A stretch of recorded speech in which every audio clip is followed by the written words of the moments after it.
Analysons cette situation entre Ouagadougou et Paris avec Ousmane Diaye, rédacteur en chef Africa TV5 Monde. Bonsoir Ousmane. Bonsoir. Après l'intervention du porte-parole des autorités burkinabées, Paris continue d'attendre des clarifications de la part du président de transition Ibrahim Traoré. Est-ce une façon pour Paris de gagner du temps ?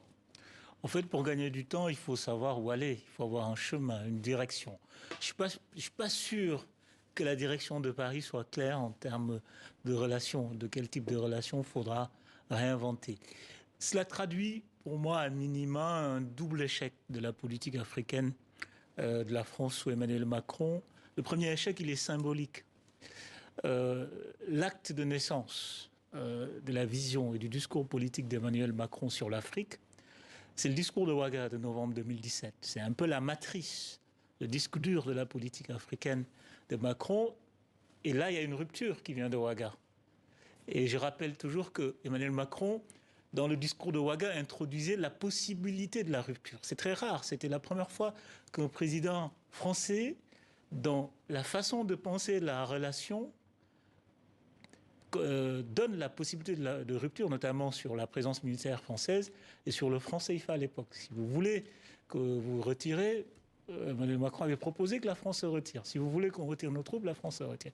Donc là, on se rend compte que tout d'un coup, quelques années plus tard, au bout d'un long processus de maturation, les Burkinabés font l'offre sur la table de vous retirer. Et on voit que la France a du mal à accepter. Et ça, c'est lié au deuxième échec, qui est l'échec stratégique. Au fond, quoi qu'on ait pu dire en termes de discours politique, de discours diplomatique, la France n'a aucunement envie, dans le contexte géopolitique actuel, de perdre une présence militaire stratégique. Le Burkina est un enjeu stratégique et militaire majeur.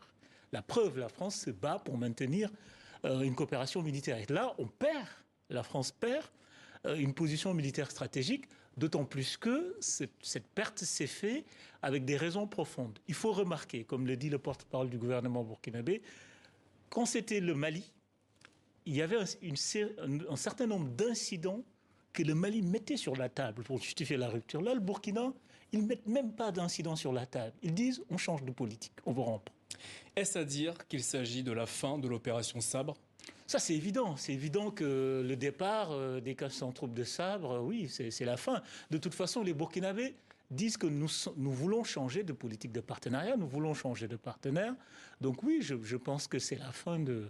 Alors, il ne s'agit pas de la fin des relations diplomatiques entre le Burkina Faso et la France. C'est ce que déclarait tout à l'heure Jean-Emmanuel Ouedraogo, le porte-parole du gouvernement burkinabé. Comment les deux pays vont-ils pouvoir collaborer après cet épisode ? Enfin, moi, je pense qu'en disant ça, le ministre de burkinabé fait de la rhétorique et fait de la diplomatie. C'est une façon de donner un habillage diplomatique à une rupture. Pourquoi ?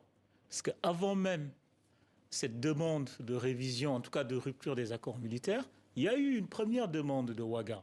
Cette première demande, c'était le départ de l'ambassadeur. Donc à partir du moment où un pays demande le départ de l'ambassadeur, rompt la coopération militaire, je pense que du point de vue diplomatique, il ne devrait pas y rester grand-chose. La vision de la transition aujourd'hui, c'est que c'est les Burkinabés eux-mêmes qui vont consentir le sacrifice pour la libération de notre territoire. C'est expliqué encore aujourd'hui Jean-Emmanuel Ouedraogo. N'est-ce pas normal, d'une certaine façon, que les autorités burkinabées souhaitent régler eux-mêmes le défi de l'insécurité dans leur pays ? Enfin, ce qui n'est pas normal, c'est qu'ils le disent depuis le début de la crise et ils ne le font pas. Ça, c'est de la rhétorique politique. Nous avons des dirigeants, et ça, c'est l'autre aspect quand même qu'il faut dire, nous avons des dirigeants burkinabés élus démocratiquement, enfin, plus tard, ceux qui sont venus par les armes, qui ne cessent de dire que les Burkinabés vont régler le problème par eux-mêmes. Or, la réalité du terrain est tout autre. S'il y a un putsch militaire et que le capitaine Traoré est aujourd'hui président, c'est parce qu'il y avait une malgouvernance. C'est parce que l'armée burkinabé n'arrivait pas à remplir sa mission minimale, sa mission strictement minimale, qui est de défendre l'intégrité territoriale du pays. Et ça, je suis désolé, on ne peut pas l'imputer à la France. C'est-à-dire, certes, il y a les errements stratégiques de la France, il y a les échecs de la France, mais aussi il y a les échecs burkinabés. Il y a les échecs des dirigeants et des élites burkinabés qui sont que des échecs de leur propre turpitude et non des turpitudes de la France. Alors ce nouvel épisode entre Ouagadougou et Paris rappelle le précédent du Mali. L'ombre de la Russie et des mercenaires de Wagner plane au-dessus du pays. Cette hypothèse est-elle crédible ? L'arrivée des Russes est-elle crédible au Burkina Faso ? Oui, c'est crédible parce que le Premier ministre burkinabé de transition s'est rendu à Moscou et on voit très bien que quand ils disent vouloir avoir de nouveaux partenaires, on pense immédiatement à la Russie.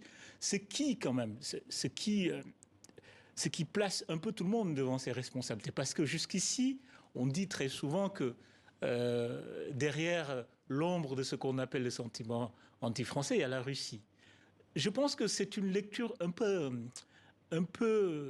hâtive. Certes, on voit très bien que la Russie se positionne, la Russie avance ses pions, mais il le fait dans une forme de situation politique propice. Et cette situation politique, ce n'est pas les Russes qui l'ont créée. Cette situation géopolitique a été créée, pour moi, c'est un peu le fondement de quelques années d'une politique de la France-Afrique, d'une politique africaine de la France qui a été totalement désastreuse et qui laisse la place à d'autres partenaires et qui ont compris très vite qu'il y a une carte à jouer.